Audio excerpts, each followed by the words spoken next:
El ex más perturbador.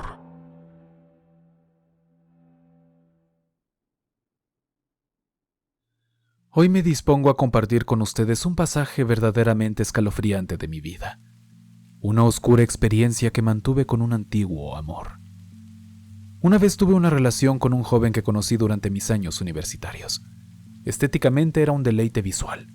Contaba con un atractivo rostro y un cuerpo bien definido gracias a sus frecuentes visitas al gimnasio. Además, poseía una naturaleza introvertida pero cautivadora, lo cual solo añadía un velo de misterio a su personalidad. En resumen, parecía la personificación de la perfección. Sin embargo, el destino en su caprichosa forma decidió mostrarme su verdadero yo tras un año de romance. De repente empezó a exhibir un comportamiento sumamente infantil que desentonaba con mi carácter, resultando en una creciente disonancia entre ambos. Al mismo tiempo, una nueva figura comenzó a capturar mi interés, tentándome con la posibilidad de una nueva aventura amorosa. Por supuesto, no quería traicionar a mi entonces pareja, así que tomé la decisión más justa: hablarlo con él y terminar la relación.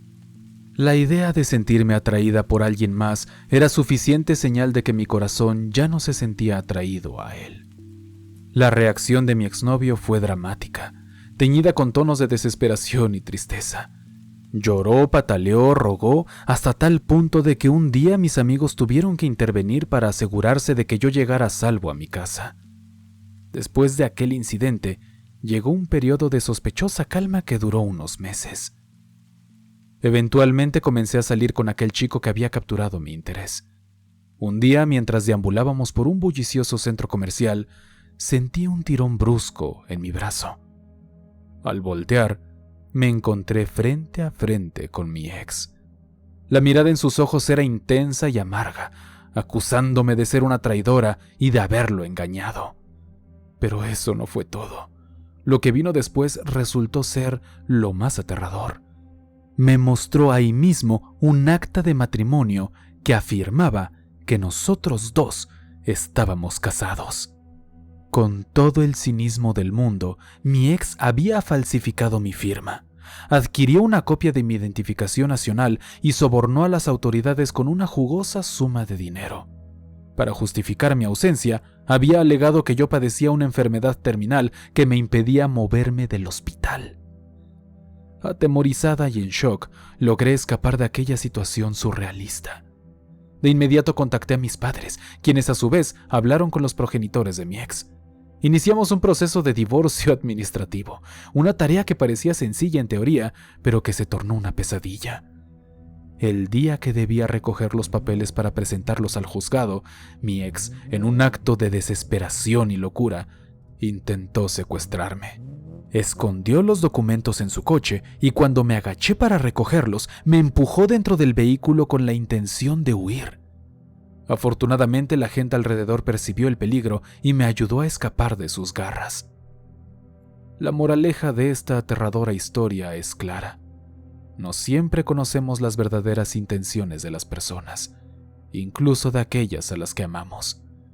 Aunque comprendo que mi decisión de terminar la relación pudo haberle roto el corazón, lo que hizo fue extremadamente perturbador. Y sí, para añadir un giro más inesperado a la trama, terminé siendo novia de aquel chico que me interesaba, por el que dejé al otro. Pero esa, queridos amigos, es otra historia de terror que, si están dispuestos, compartiré en otro momento. Besos y cuídense mucho.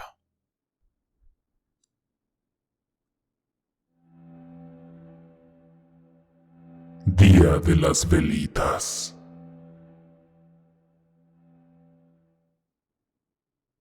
Buenos días, tardes o noches, dependiendo de la hora en que estén escuchando esto. Lo que voy a contar, espero que quede en anónimo, por favor. El suceso que voy a narrar tiene su origen a finales de 2018. En aquel entonces, ayudaba a una amiga en la venta de faroles y velas, preparándonos para celebrar el Día de las Velitas el 7 de diciembre, una festividad muy querida en Colombia. Empezamos nuestro negocio ambulante en el edificio de departamentos donde yo vivía, yendo de hogar en hogar, presentando nuestros productos con la esperanza de venderlos. En un determinado momento, llamamos a la puerta de un apartamento sin obtener respuesta. Seguimos nuestro camino, pero al subir al siguiente piso, la puerta que habíamos golpeado momentos antes se abrió. Opté por regresar sola para atender al potencial cliente, aunque cabe mencionar que no estábamos completamente solas.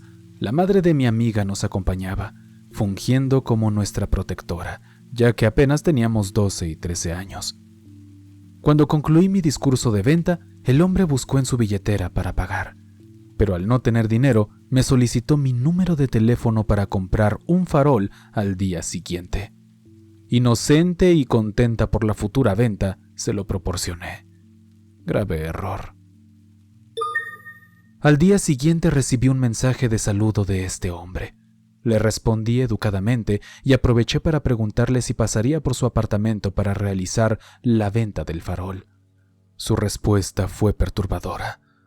No quería comprar nada, sino que me había pedido el número porque yo le parecía atractiva.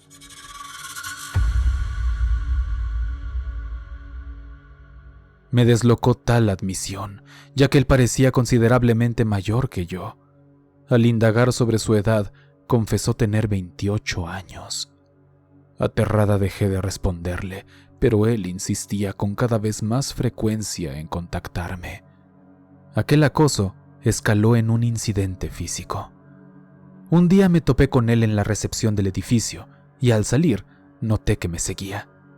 De repente sentí su mano sobre mí, tocándome de forma indebida.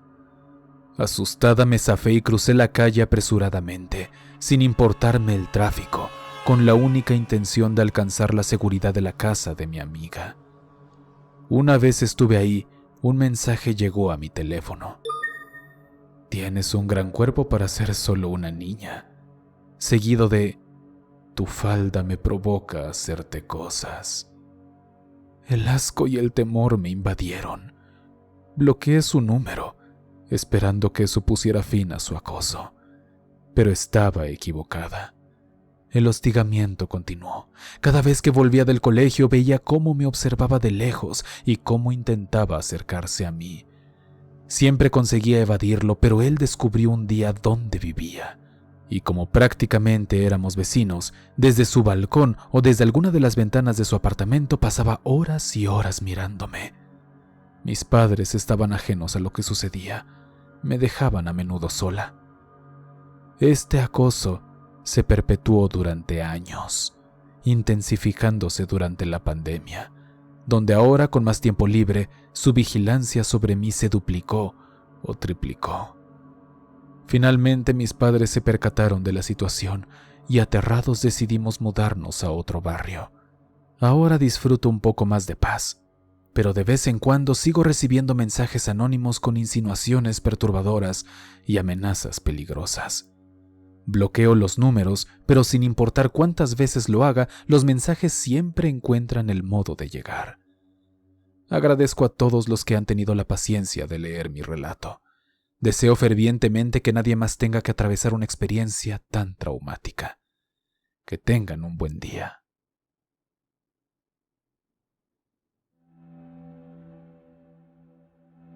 No te haré nada a ti.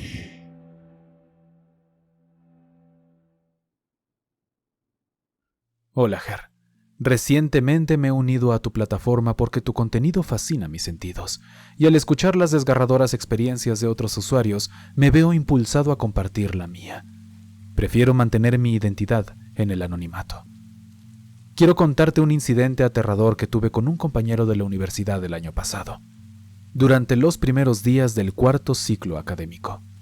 Mi amigo solía ir a almorzar a su casa, que estaba a solo 15 minutos de la universidad. Me prometí hacer todo lo posible por llegar 20 minutos antes para la clase de las 7 de la noche. Por mi parte, yo solía quedarme a almorzar en la universidad, perdido en actividades como la lectura o el dibujo, ya que mi casa estaba a 2 horas de distancia. Aquel día la cafetería estaba abarrotada, y para mi infortunio, mi grupo de amigos no tenía clases, así que tuve que buscar un sitio donde almorzar. Al dejar mis cosas en una mesa, fui a calentar mi comida en el microondas. En ese momento, un chico alto y corpulento con lentes, al que voy a llamar Carlos para esta historia, se me acercó. Me mostró una sonrisa ligera y me comentó que había estado en la misma clase que yo de la mañana.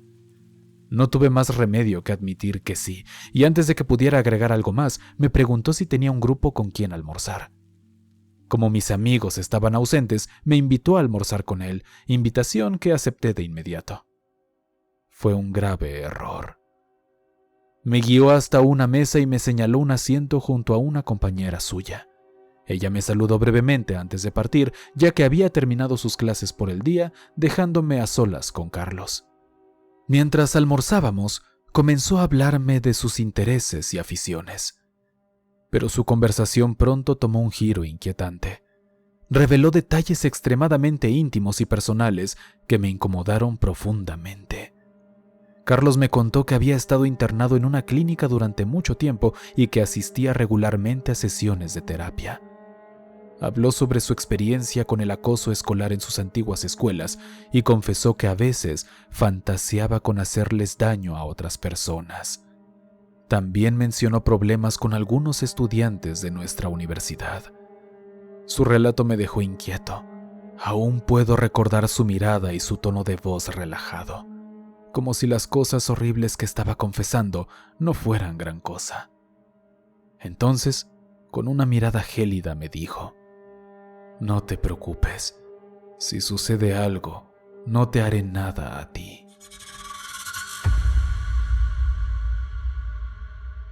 Quería huir, pero Carlos insistió en seguir hablando. Para concluir, me pidió mi número de teléfono. Para quitármelo de encima, le mentí y dije que no tenía, porque estaba a punto de cambiarlo. Sin embargo, siguió presionando hasta que no tuve más opción que dárselo para que me dejara en paz. Más tarde me envió un video por WhatsApp que no tuve valor para ver, y simplemente apagué mi teléfono. Estaba visiblemente alterado, temblando ligeramente. Todo lo que quería era relajarme. Finalmente, Carlos pareció darse cuenta de mi incomodidad y se retiró, pero no sin antes decirme: «Fue un gusto hablar contigo». Desde ese día, cada vez que lo cruzaba en el campus, sentía un escalofrío recorrer por mi espina dorsal, pero para mi alivio, no volvió a acercarse durante el resto del ciclo. Durante las evaluaciones finales, volví a tener noticias de él. Carlos me había enviado un mensaje proponiéndome que empezáramos desde cero. Me negué tajantemente, pero él tomó mi respuesta a la ligera. Una semana antes, un compañero, Val, me había entrevistado para un reportaje sobre artistas digitales. No sabía que Carlos estaba en el mismo grupo de Val y que él era el encargado de editar el material. Después de ver mi entrevista, Carlos volvió a insistir en entablar una amistad conmigo. Nuevamente me negué e ignoré sus mensajes. Pasó un mes hasta que una noche, mientras navegaba por Instagram para distraerme, vi una solicitud de seguimiento. Para mi horror, era de Carlos. Atónito y asustado, entré al chat y le envié un mensaje implorándole que dejara de intentar establecer contacto conmigo. Pero él se limitó a decir que no tenía intención de escribirme. Solo quería seguir mis publicaciones. Me envió un largo mensaje explicándome por qué deberíamos ser amigos y jurando que no era un acosador. Pero ya había tenido suficiente. Le pedí que dejara de enviarme mensajes y que no me siguiera en ninguna de mis redes sociales. Ignoré todos sus mensajes posteriores y desde ese día no he tenido más noticias de Carlos.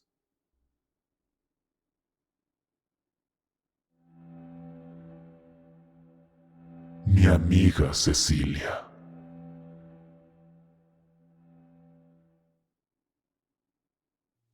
Buenas tardes. Deseo compartir contigo una experiencia personal perturbadora que tuve con una acosadora. Agradecería que mi identidad permaneciera en el anonimato. En su momento, Cecilia, nombre ficticio por respeto a su privacidad, era mi mejor amiga. Compartíamos innumerables momentos juntas, llenos de alegría y cariño. Sin embargo, las circunstancias cambiaron después de la pandemia.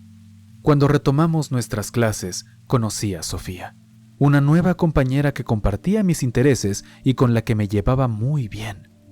Comenzamos a pasar mucho tiempo juntas, comiendo, de compras, viendo películas, etc. Fue entonces cuando Cecilia empezó a mostrarse incómoda. Su descontento crecía día tras día debido a que solía salir más a menudo con Sofía. Cecilia decía que yo me sentía con más libertad con Sofía, puesto que los padres de esta nueva amiga eran menos estrictos que los de ella. A medida que pasaba el tiempo, su irritación se intensificó, llegando al punto de insultarme. Me tachó de hipócrita y mala amiga por no incluirla en nuestras actividades. Lo que siguió fue un comportamiento cada vez más extraño y preocupante. Cecilia comenzó a victimizarse frente a nuestras otras amigas, alegando que necesitaba calmantes y que se autolesionaba a causa de mi indiferencia. A pesar de lo alarmante de sus palabras, mis amigas no le creían, ya que yo les había informado previamente de su cambio de actitud y ellas mismas lo habían notado. La gota que colmó el vaso fue cuando Cecilia envió fotos explícitas de sí misma a mi novio. Decidí cortar todo vínculo con ella, pero su conducta no hizo más que empeorar. Frente a los profesores y el resto de la clase, se comportaba como una inocente, fingiendo una dulzura que distaba mucho de su verdadero carácter. Finalmente, confesó su atracción hacia mí. Sí, una revelación que me dejó perpleja y desagradada y que obviamente rechacé. Cuando finalizó el año escolar pensé que todo había terminado. Planeaba cambiarme de colegio y albergaba la esperanza de no verla nunca más. Sin embargo, mi alivio duró poco. El primer día en mi nuevo colegio, durante la ceremonia de bienvenida, la vi. Allí estaba Cecilia, mirándome desde la distancia. Aunque no compartíamos la misma clase, su presencia constante era una fuente de inquietud. Su acoso continuó, tratando de acercarse a mí, de hablar conmigo, pero nunca cedía a sus intentos. Conocí a una nueva amiga que inmediatamente se convirtió en blanco de los celos de Cecilia, repitiendo el enfermo ciclo, llegando incluso a agredirla físicamente. Su presencia en mi vida se volvió cada vez más opresiva. Me enviaba imágenes perturbadoras a través de distintas cuentas de Instagram y acosaba a mi novio. Estoy agotada, pero el acoso de Cecilia no ha terminado. Aún sigue persiguiéndome. Espero que este relato de mi experiencia haya sido esclarecedor, aunque lamentablemente la historia aún continúa. Oscuros, quiero agradecerles a todos por enviarme sus historias a experienciasdehorror@gmail.com. Han sido muchas, afortunadamente, y espero no tardar tanto tiempo en subirlas todas. Recuerda que si tú tienes una historia de terror que te haya pasado o conoces a alguien que haya vivido algo espantoso, mándame esa anécdota a experienciasdehorror@gmail.com. Ahí podré leerla y tu historia saldría para un próximo video. Espero hayan disfrutado el video y sin más que decir, les mando un gran abrazo a todos. Hasta pronto, oscuros.